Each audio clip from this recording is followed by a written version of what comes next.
Pascal Pavageau, bonjour. Bonjour. Vous êtes secrétaire général de Force ouvrière. À la différence de la CGT, vous allez refuser de participer à la marée populaire, cette grande manifestation organisée entre autres par la France Insoumise. Pourquoi vous ne souhaitez pas y aller ? Écoutez, Force ouvrière est un syndicat et rien qu'un syndicat. Là, nous avons une mobilisation qui est organisée par des partis politiques.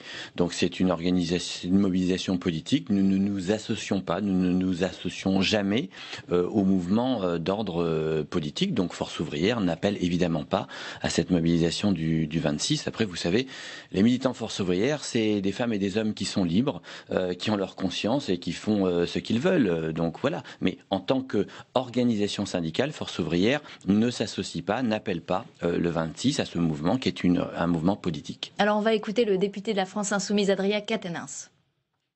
Vous avez remarqué que pour la journée du samedi 26 mai, ce qui se passe est historique. C'est que vous avez pour la première fois les organisations associatives, syndicales et politiques qui convergent pour appeler ensemble... Pas les organisations syndicales, non. La CGT, il n'y a pas la CFDT, Solidaire, plusieurs organisations syndicales. Si vous voulez, il y a un décloisonnement qui est en cours entre le mouvement syndical et le mouvement politique. Et d'ailleurs, ça ne suffira pas, mais c'est, disons, un socle qui permet d'appeler un maximum à venir. Vous savez, en faisant par exemple une manifestation le samedi, vous avez des gens qui viennent, qui disent « moi, la semaine, je ne peux pas venir ». Et là, je peux signifier mon soutien au mouvement. Vous ne souhaitez pas cette convergence des luttes ? Non, mais ça n'a rien à voir. D'abord, il ne faut pas tout mélanger. Encore une fois, nous sommes une organisation syndicale et rien qu'une organisation syndicale. On ne fait pas de politique au sens politicien du terme. Par contre, lorsqu'on n'est pas d'accord avec une réforme ou avec un projet de loi, on le dit. Et quand on est d'accord, on le dit également, quel que soit le gouvernement ou l'exécutif qui se trouve être élu démocratiquement. Donc après sur la question convergence des luttes, on nous en parle régulièrement. Écoutez, c'est un terme qui fait partie de l'histoire syndicale. C'est un terme qui est daté. C'est un terme dont on voit bien qu'il est repris et souvent instrumentalisé depuis ces derniers temps par les politiques eux-mêmes. Nous, on préfère sur le champ syndical le terme d'unité d'action. Il y a deux unités d'action qui sont possibles, c'est-à-dire les actions spécifiques. Par exemple, en ce moment, il y a la SNCF. Par exemple, en ce moment, il y a Air France. Il y a dans le secteur privé, il y a la fonction publique le 22 mai, etc. Qu'à un moment donné, il y ait des points communs à ces actions syndicales et que ces actions syndicales, le point commun de ces actions syndicales permettent à un moment donné une sorte d'unité d'action de l'ensemble de ces mouvements syndicaux. Pourquoi pas? Ça, à chaque fois, c'est quelque chose que l'on regarde et ça donne une dimension interprofessionnelle à l'action. Il faut que ce soit des actions ciblées. On le recherche. Il peut y avoir une action interprofessionnelle et il nous semble même, en tous les cas, nous, au Congrès confédéral de Force ouvrière, nous avons le mandat et la décision d'aller vers un mouvement interprofessionnel face aux politiques AUX qui sont menées aujourd'hui par le gouvernement et qui sont de la destruction de nos fondements même, de notre modèle social. Après, vous avez l'unité d'action qui peut être intersyndicale, c'est-à-dire entre les syndicats, comme c'est le cas par exemple le 22 mai dans la fonction publique, puisque toutes les organisations syndicales présentes dans le secteur public vont appeler le 22 mai pour défendre le service public républicain et pour défendre le statut de la fonction publique qui est grandement menacé aujourd'hui par les réformes du gouvernement. Est-ce que vous considérez que la CGT elle se compromet en allant à cette réunion? Je n'ai pas à prendre part sur la position de la CGT. La position de la CGT appartient à la CGT et rien qu'à la CGT. Je vous dis que là-dessus, au niveau de Force ouvrière, c'est très clair depuis 70 ans. Là-dessus, dès lors que le mouvement est d'ordre politique, nous ne nous associons pas. Voilà, nous restons sur le champ qui est le nôtre, c'est-à-dire le champ de la revendication syndicale pour la défense des intérêts matériels et moraux de l'ensemble des travailleurs. Vous manifestez en revanche pour défendre la SNCF notamment. Est-ce que vous inquiétez, vous, d'une possible privatisation? On voit que le gouvernement veut inscrire l'incessibilité maintenant dans le projet de loi. Ça, c'est de nature à vous rassurer? Là où on a un problème sur la SNCF, il y a plusieurs problèmes. Il y a eu le problème de méthode. On a réussi à revenir à la table un peu de la discussion puisque on a été reçu par le Premier ministre il y a 10 jours. Normalement, une prochaine réunion est prévue le 25. Donc ça, au moins, le dialogue a été rétabli. Mais le dialogue n'est pas négociation. Le problème, c'est que le gouvernement décide dogmatiquement du fait d'une réforme ferroviaire qui est engagée bien avant mai 2017 sur l'ouverture à la concurrence. Réforme que nous condamnons pour plein de raisons, qu'on peut développer, mais qu'on a largement développée ces 10 dernières années. Il utilise finalement cette ouverture à la concurrence imposée notamment par l'Europe pour casser le statut des cheminots. Alors, personne ne demande à ce que le statut des cheminots soit cassé. On est dans une position qui est idéologique, qui vise à déprotéger les gens. À chaque fois, sur toutes les réformes engagées depuis un an, on vise à casser les droits collectifs et à déprotéger les gens, en l'occurrence, par exemple, un statut pour 127 000 personnes. Et on apprend de façon, je dirais, parallèle, que le statut maintenant de la fonction publique est également menacé, avec une logique à chaque fois de dire le statut, c'est-à-dire le cadre collectif, serait, tant chez les cheminots que dans la fonction publique, une sorte de statut peau de chagrin qui resterait en place simplement pour les gens en place aujourd'hui, et tout nouveau recrutement se ferait... Ouais. Ça c'est le discours. Vous savez très bien qu'ensuite, une fois que vous avez installé de la contractualisation ou une convention collective ou de la privatisation par ailleurs, dans ces cas-là, tous les nouveaux entrants se font sur un droit précaire, et en l'occurrence, du coup, ça dévitalise le droit existant de ceux qui restent. Donc, sur la privatisation, pour répondre concrètement à votre question, le risque, bien sûr, il y a un risque de privatisation quand vous ouvrez la concurrence, mais ce risque devient démultiplié par le gouvernement dès lors qu'il casse le statut des cheminots. Alors que nous avons demandé au Premier ministre, et on n'a pas eu de réponse, parce qu'on ne pouvait pas en avoir là-dessus, parce que c'est idéologique, c'est dogmatique de la part du gouvernement. C'est pas que lié au statut des cheminots. Il faut étendre le statut de la SNCF à l'ensemble des opérateurs dans le cadre de la réforme ferroviaire, comme ça avait été le cas au moment de l'ouverture à la concurrence de l'énergie. Mais si les actions sont incessibles, pas moyen de privatiser la SNCF.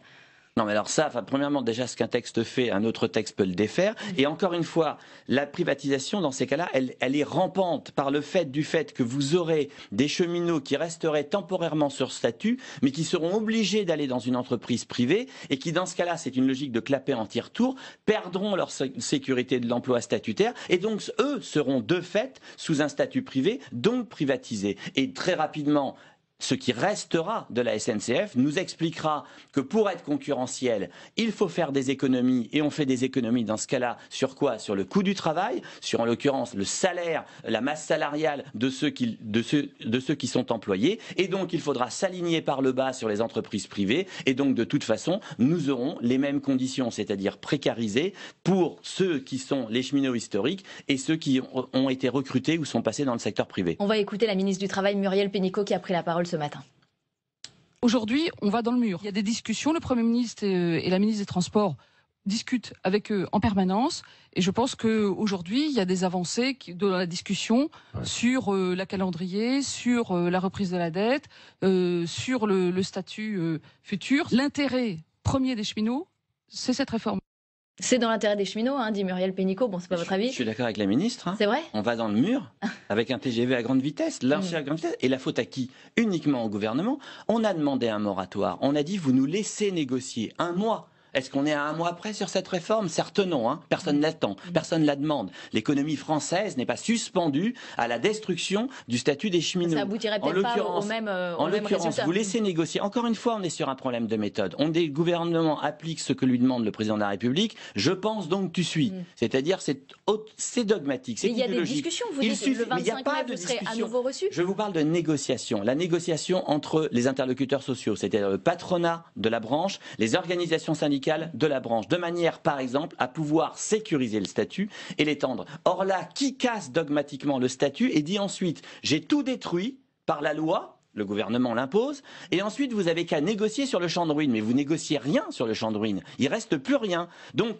le débat, effectivement, il est la négociation, pouvoir négocier une question statutaire, d'élargissement et de protection statutaire dans un cadre contraint, par exemple, d'élargissement de la concurrence. Un mot sur PSA. Le gouvernement veut augmenter le travail des conseillers territoriaux. Alors ça, c'est une chose. C'est ce que nous apprend le Figaro ce matin. Mais chez PSA, à Vesoul, en Haute-Saône, la direction propose aux salariés de travailler 30 minutes de plus et d'être payés 12 minutes de plus. Bon, est-ce que vous pensez que les salariés, les syndicats doivent accepter cette proposition pour être plus compétitifs chez PSA Vesoul? Mes camarades Force ouvrière prendront la décision dans le cadre de négociations. Pour l'instant, les négociations ne sont pas prises. Nous, chaque fois qu'on rentre dans une négociation de ce type, qu'elle soit à PSA, dans la métallurgie ou dans n'importe quelle entreprise, il y a automatiquement les contreparties en matière salariale. C'est-à-dire que l'augmentation du temps de travail, si elle est à un moment donné acceptée dans le cadre de la négociation, elle doit être compensée par l'augmentation du salaire liée soit à des heures supplémentaires, soit en tous les cas au minimum au taux horaire. Il est à chaque fois ce que nos camarades camarades regardent dans ce cadre-là de négociation, c'est qu'évidemment, eh bien, les compensations salariales soient du bon niveau et du même niveau que le travail normal pour l'augmentation de travail qui est demandé, plus les conditions de travail que cela entraîne, la nouvelle organisation du travail que cela entraîne. Pour l'instant, à ce stade, à ma connaissance, il n'y a pas d'ouverture de la négociation, mais évidemment, Force ouvrière participera à cette négociation et aura son cahier de revendications pour faire en sorte que les salariés, dans ce cadre-là, si un accord est trouvé, cet accord soit le plus favorable et le mieux favorable possible pour l'ensemble des travailleurs de PSA. Chez Air France, le président a organisé un référendum, il a perdu, il a démissionné. Pas de négociation. Ouais, les salariés d'Air France, est-ce qu'ils n'ont pas signé leur arrêt de mort là ? Mais attendez, les salariés d'Air France, ce qu'ils auraient bien aimé, enfin les organisations syndicales, ce qu'elles auraient bien aimé signer, c'est un accord. Ce qu'elles proposaient, 27 milliards de chiffre d'affaires 25 milliards de chiffre d'affaires l'année dernière, l'augmentation salariale, grosso modo, qui était demandée, c'est 1%. Du chiffre d'affaires.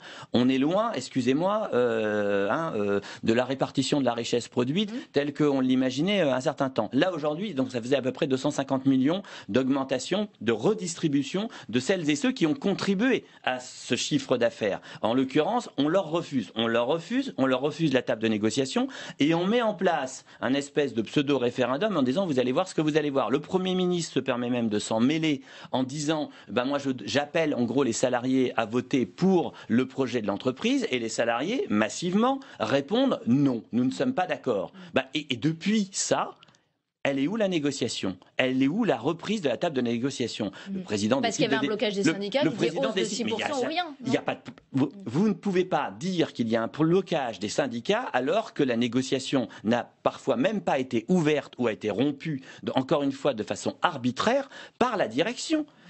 Aujourd'hui, il n'y a pas eu le mécanisme de négociation collective permettant de savoir si un accord était possible. Et on nous a balancé à la figure un référendum. C'est un boomerang, ça leur est revenu dans la figure. Mais en l'occurrence, moi je trouve tout à fait normal et naturel la position qu'ont prise l'ensemble des salariés d'Air France. Et mes camarades de Force ouvrière demandent depuis le début à ce que l'on négocie. Encore une fois, on est face à un problème de méthode sur tous ces sujets, que ce soit la SNCF ou que ce soit Air France ou dans d'autres secteurs. On est en train de nous refuser le rôle essentiel, démocratique, qu'ont les organisations syndicales dans notre République, de pouvoir négocier. Et quand vous négociez, vous obtenez des droits nouveaux, vous protégez mieux, et à un moment donné, vous avez évidemment une logique de compromis pour savoir jusqu'où vous pouvez aller, ce que vous pouvez obtenir, et au moment où vous pouvez le signer. Mais là, on nous dit en gros, on ne vous reconnaît même pas la capacité de négocier, que ce soit à l'échelle de l'entreprise ou que ce soit